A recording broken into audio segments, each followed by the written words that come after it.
Romance of the Three Kingdoms, Chapter 29. Sun Ce the warlord. Let's trace the arc of Sun Ce's astonishing ascent then. By 199 AD, he had truly carved out this formidable domain in Jiangdong. Absolutely. The sources paint a clear picture. He commanded troops well-trained and granaries full. Right, making him an undeniable force in the land. Yeah. He swept through campaigns, swiftly capturing Lujian, Decisively defeating Lu Shan. and even gaining Yuzhang when his prefect, Hua Shen, just surrendered without a fight. He was expanding his domain with, well, breathtaking speed and skill. And what's remarkable is how his growing power resonated even with someone as cunning and mighty as Cao Cao. Right. Despite his own formidable strength, Cao Cao held this palpable wariness of Sun Ce, famously observing, "This lion cub is difficult to contend with." Wow, that says a lot. It really does. It shows respect mixed with, extreme caution. And to try and mitigate this rising threat, Cao Cao made a pretty shrewd diplomatic move, arranging a marriage between his general Cao Ren's daughter and Sun Ce's younger brother, Sun Quang. Oh, okay. Politics. Exactly. And he even subtly kept Sun Ce's envoy, Zhang Hong, in Xuchang, maybe as a form of kind of indirect leverage. That's fascinating, isn't it? Cao Cao, the master of political maneuvering. He wasn't just watching Sun Ce's rise, he was actively trying to manage him through these diplomatic ties. Precisely. It's almost like he saw Sun Ce as too dangerous to openly confront. At least, maybe not yet. I think that's exactly right. Cao Cao recognized the lion cub's potential to truly challenge his own authority. And these marriages, holding envoys, they were classic tactics. Right. Trying to maintain a precarious balance of power, or at least keep a very close eye on Sun Ce's intentions. It speaks volumes about Cao Cao's strategic mindset, always seeking to neutralize threats without resorting to direct conflict unless absolutely necessary. But for Sun Ce, conquering Jiangdong, well, that was just the beginning, wasn't it? Not even close. His ambition truly soared beyond that. He sought the prestigious title of Grand Marshal from Cao Cao. Which was denied. Which was denied, fueling his resentment, obviously. And more importantly, he harbored this fierce, growing desire to launch a direct attack on Judu, Cao Cao's capital. He really thought he could take it. He did. He truly believed he could seize control. Yet, with immense power often comes unexpected danger, sometimes from surprising corners. And this brings us to Zhu Gong, the prefect of Wu County. He feared Sun Ce's ferocity. Understandably, perhaps. And secretly dispatched a letter to Zhu Du. He argued to Cao Cao that, quote, Sun Ce is as fierce as Shang Ji. Comparing him to the hegemon king, that's a serious comparison. It is, and Zhu Gong's cunning plan was to suggest that Sun Ce be summoned to the capital and kept there, away from his stronghold, basically fearing him as a future menace to Cao Cao's rule. So Sun Ce's reaction when he intercepted this letter, it was explosive. You can imagine. And his response was both swift and brutally decisive. He summoned Zhu Gong under false pretenses, confronted him with the incriminating letter, Right there. and immediately ordered him to be strangled to death. Just like that. Wow. The aftermath was chilling. Zhu Gong's family scattered. But 3 of his household retainers, consumed by this unwavering loyalty and, a thirst for justice, they vowed revenge. And this moment, it undeniably sets the stage for a dramatic turning point. Absolutely. A fatal one. And it was those 3 retainers who would deliver that fateful blow. Sun Ce, ever the adventurer, went on a hunting trip at Xishan and Dantu. He was alone, pursuing a large deer up the mountain, when suddenly he found himself confronting those 3 men, armed with spears and bows, just lurking among the trees. The ambush was, precise and merciless. One attacker struck Sun Ce in the left leg with a spear. As he desperately tried to defend himself, his sword blade just broke off, leaving him with just the hilt. Oh, terrible luck. Then, he was hit directly in the face by an arrow. He pulls the arrow out, returns fire with his own bow, actually kills one attacker. Even then, he fought back. But the remaining 2 assailed him with spears, revealing themselves, yelling they were Zhu Gong's vengeful retainers. It paints quite a picture, doesn't it? This formidable conqueror, utterly alone, caught off guard in a moment of leisure. Indeed. Sun Ce fought desperately, using his bow now to fend them off. But he was wounded multiple times, bleeding profusely. Just as he seemed in dire straits, Help arrived. In the nick of time, Cheng Pu appeared with reinforcements, quickly killing the remaining retainers. But the damage was done. The damage was absolutely done. Sun Ce was severely injured, his life hanging by a thread. And it's truly compelling, that a poem in the text actually praises these three retainers of Hugong. Really? Yeah, comparing their unwavering loyalty to the famous assassin Yu Rang, who famously avenged his own lord. That's fascinating. It highlights a crucial aspect of this turbulent era. For many, vengeance for one's lord wasn't just justified, it was elevated to a high virtue, a profound act of devotion, embodying this powerful sense of justice. Even if it led to such a tragic outcome for Sun Ce. Exactly. So in the immediate aftermath of Sun Ce's injury, his men frantically searched for the renowned physician Hua Tuo, also known as Hualun. The best doctor around. Right. Unfortunately, Hua Tuo was away in central China, so his apprentice was brought in to treat Sun Ce instead. And the apprentice's medical advice was absolutely critical and remarkably precise. He said the arrow was poisoned and the poison had entered the bone. Ooh. Sun Ce would require 100 days of complete rest to recover safely. Crucially, the apprentice issued this dire warning against any anger. He said, if rage surges, the wound will be incurable. Almost a medical prophecy. It really was a direct challenge to Sun Ce's very nature. And this is exactly where Sun Ce's infamous character flaw truly manifests itself. His innate impatience. He couldn't just sit still. No.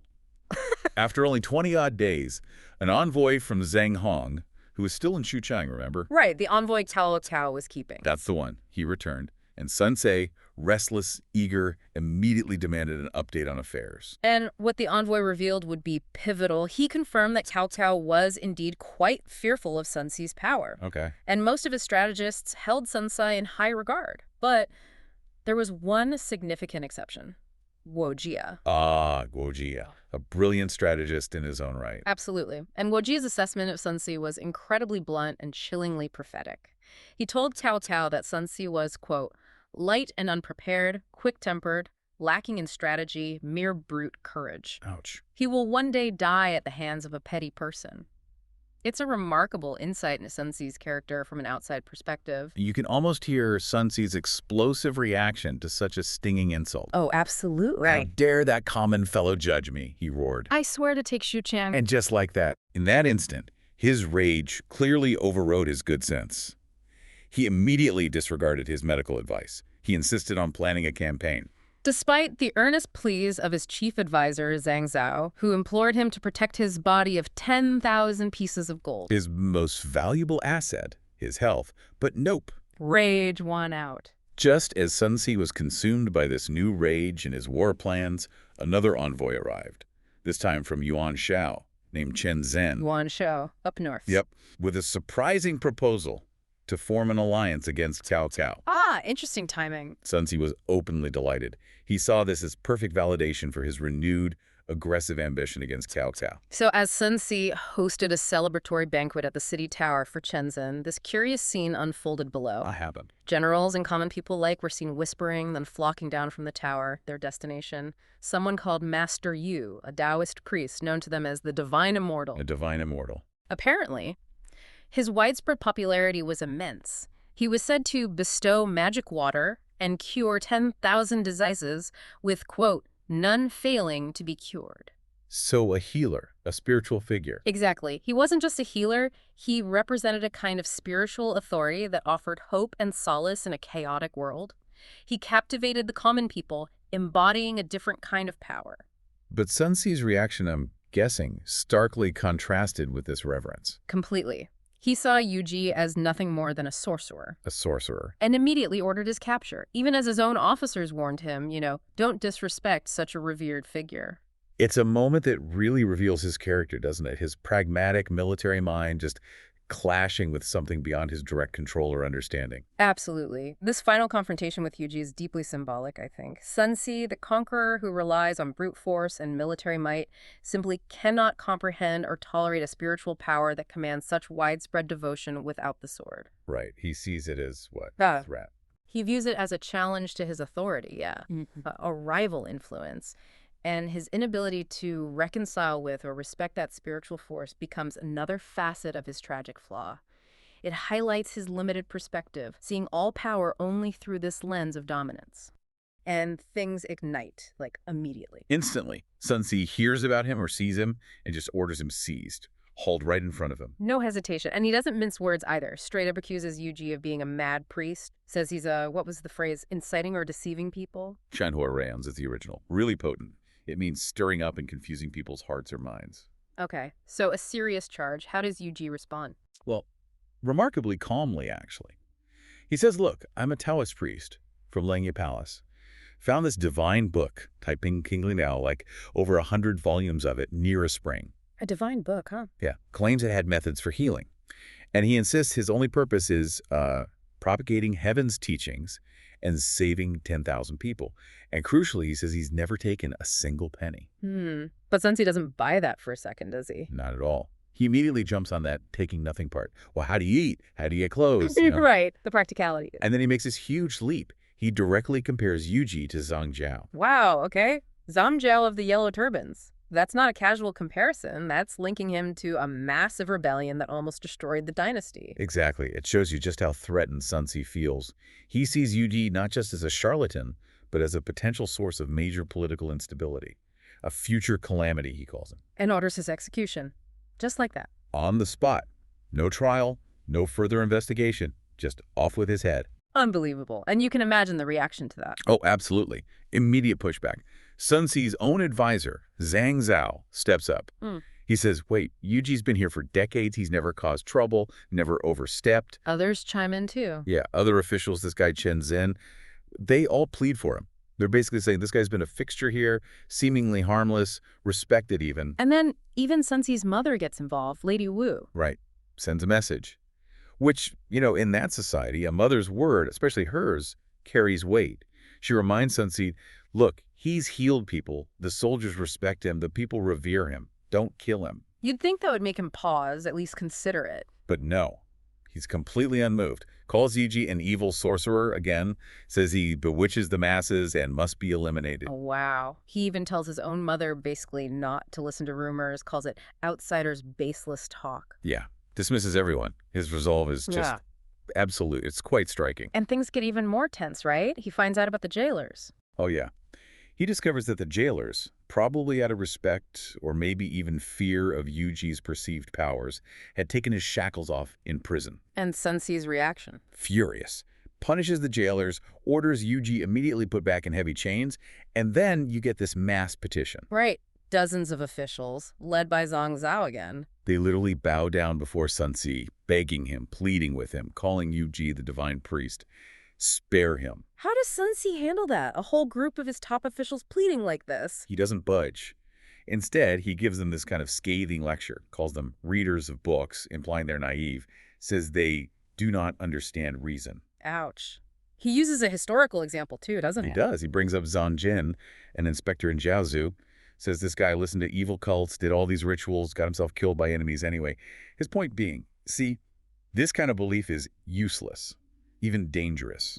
So he's framing his execution of Yuji as a necessary act. Precisely. He says, I'm doing this to prohibit evil and awaken the deluded. He sees himself as the rational leader, cutting out a cancer before it spreads, protecting his people from their own supposed ignorance. It's less about the man, Yuji, and more about the principle, the perceived threat to order and his authority. Exactly. It's about control. Controlling the narrative, controlling belief. So with all this pressure and the fact that there's a drought, someone comes up with an idea, a test. Yeah, Lu Fan, another advisor. He suggests, okay, there's a drought, people are suffering. Let's make Yuji pray for rain. If he can do it, maybe it'll, atone for his sins. Feels like a bit of a Hail Mary. Does Sun Ce go for it? He does, yeah. But his reasoning seems cynical. He's like, okay, fine. Let's see what this demon can do. It's not about saving Yuji. It's more like, prove it. Show me your magic trick. So they set it up. Yuji's released. He cleans himself up, gets dressed. And then ties himself up with ropes on an altar, right out in the blazing sun. Yeah. A huge crowd gathers. The streets are packed. Everyone wants to see this. And Yuji makes a statement. He does. He tells the crowd, I'll pray for rain. 3 feet of sweet rain, specifically, to save the people. But then he adds something quite ominous. What's that? He says, even if the rain comes, I cannot escape death. He tells them, fate has decided this. It's like he knows how this ends, regardless of the outcome of the prayer. Wow. So Sun Ce arrives. Oh, yeah. Sun Ce comes down personally. And he lays down the law, sets a deadline. Noon. If there's no rain by noon, Yuji burns. And he has firewood piled up right there. The pressure is immense. The scene must have been incredibly tense. You can only imagine. And then, as noon gets closer, things start to happen. A fierce wind kicks up, seemingly out of nowhere. Okay. Then dark clouds just roll in from all directions. The sky changes dramatically. So it looks like it might actually rain. It certainly looks that way. But Sun Ce, he sees the clouds, but no rain yet. And he's still calling Yuji a demon. He actually orders his men to lift Yuji onto the pyre. Even with the clouds gathering, he's going ahead with the burning. Yes. They light the fire. Flames start licking at the wood. Then this black smoke, the text says, rises straight up into the sky. And then? Bang! Thunder cracks, lightning flashes, and the skies just open up. Torrential rain. Seriously, like heavy rain. Unbelievably heavy. The text says, streets become rivers, streams overflow. It reaches 3 feet deep. Exactly what Yuji predicted. 3 feet of rain. Exactly. And then Yuji, who's lying there on the pyre as the rain pours down, he lets out this loud shout. And just like that, the clouds break, the rain stops, the sun comes back out. That sounds like a miracle. I mean, undeniable, right? You would absolutely think so. Yeah. The people witnessing it certainly did. The officials, the common folk, they just dropped to their knees, bowing down to Yuji there in the mud and rain, totally soaked. They're in awe. Okay, so now since he has to relent, surely, he's seen it with his own eyes. This is the most shocking part.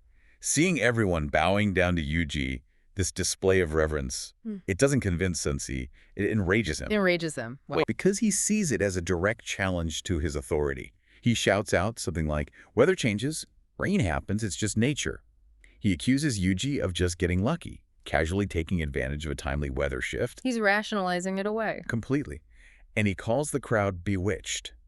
Then, right there, he draws his own sword, his precious sword, makes it clear he is not swayed. And orders him executed anyway. Orders him beheaded on the spot. Yeah. The officials try one last time, like, please reconsider. Sun Ce just explodes at them, accuses them of wanting to rebel with Yuji. That shuts them up fast. Nobody wants to be accused of treason. Terrifying. So he orders a soldier forward.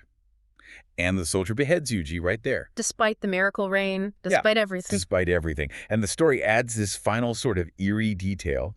As Yuji is killed, a green key, like a green Mr. spear, is seen floating away to the northeast. Wow. And what does Sun Ce do with the body? He orders it displayed publicly, in the market. To, as he puts it, rectify the crime of demonic falsehood. A final brutal assertion of his version of reality. On the very night of Yuji's death, the text tells us wind and rain arose, and then by morning, Yuji's corpse was nowhere to be seen. Nowhere to be seen. Exactly. This disappearance, it's more than just a plot twist. It immediately sets the stage for the psychological, maybe even supernatural torment that follows. It casts this shadow over Sun Ce's apparent victory. And it's after this vanishing act that things get really unsettling, right? Sure. Because suddenly Yuji appears again, or, well, an apparition of him does. The sources describe Sun Ce seeing him getting absolutely furious and then just collapsing. Mm-hmm. Is this meant to be taken literally, like a ghost story?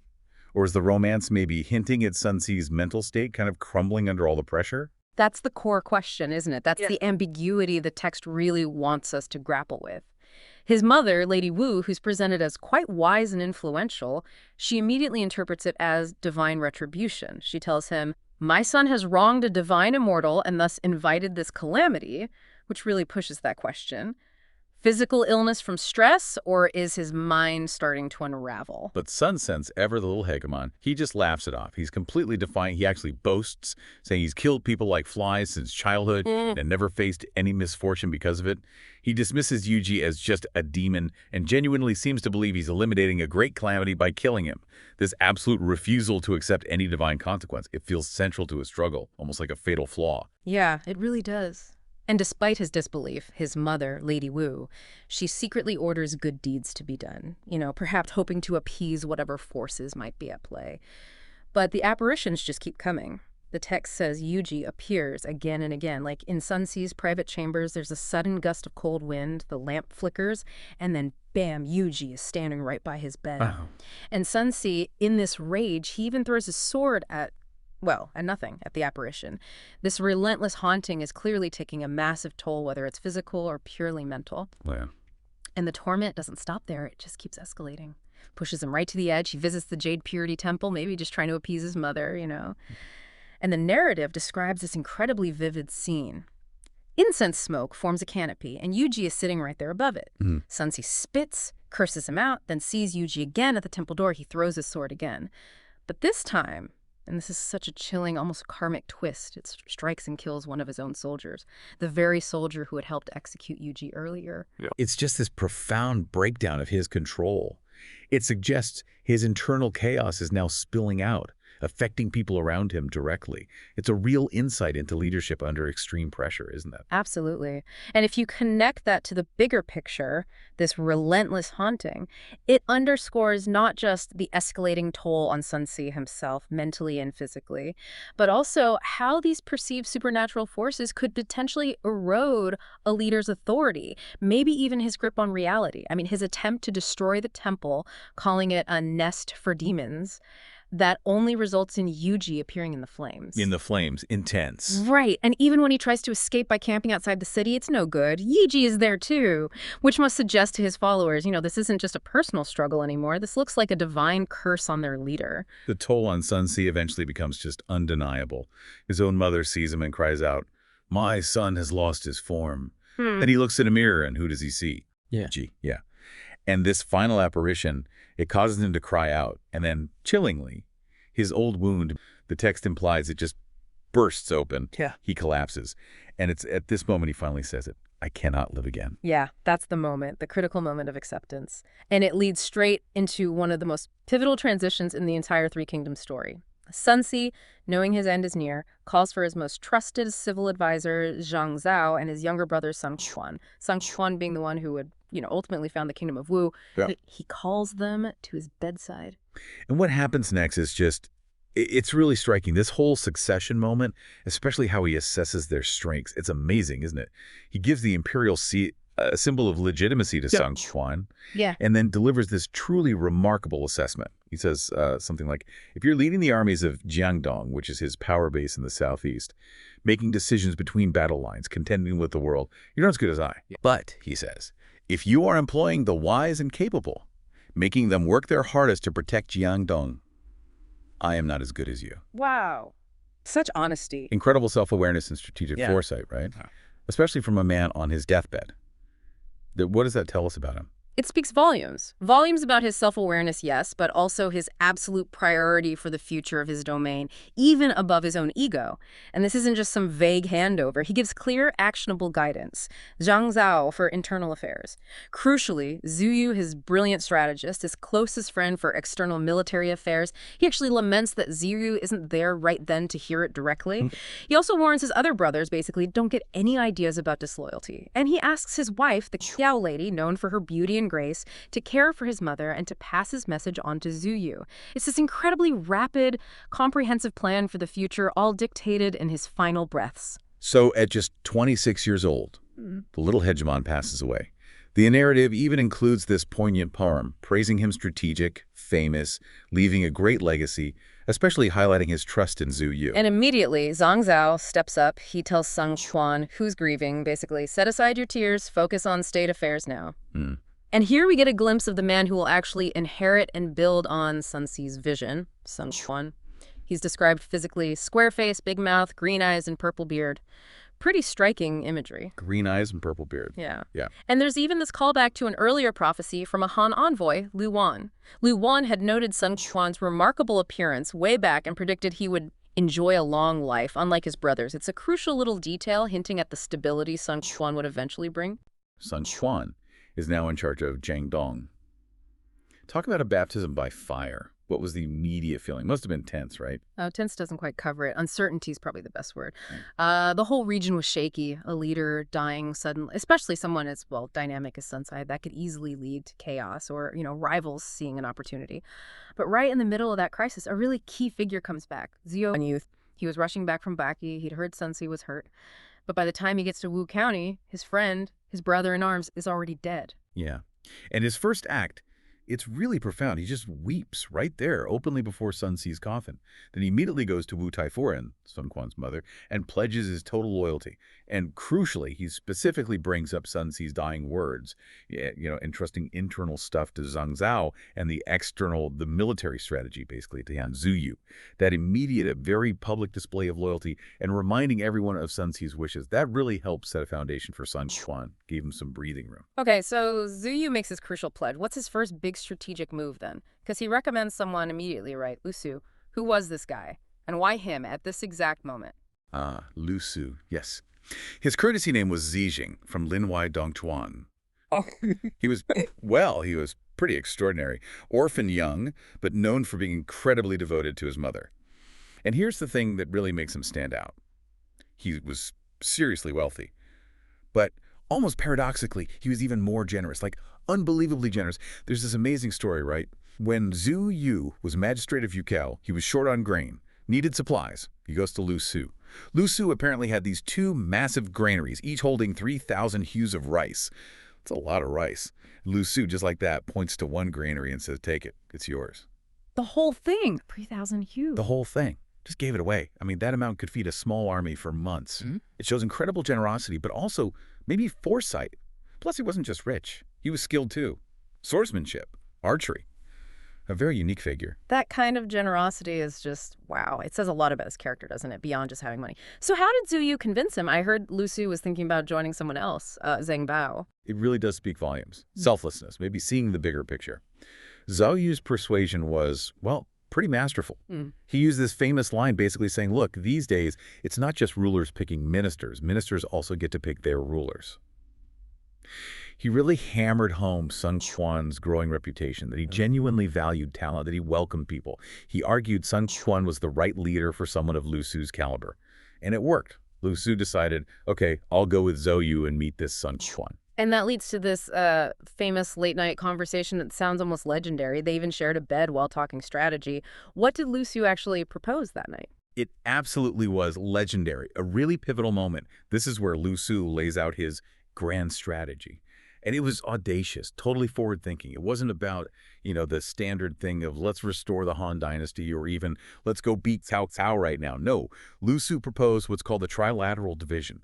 Basically, forget everyone else for a minute. Let's build an unshakable base right here in Jiangdong. Make it independent, strong. The plan had steps.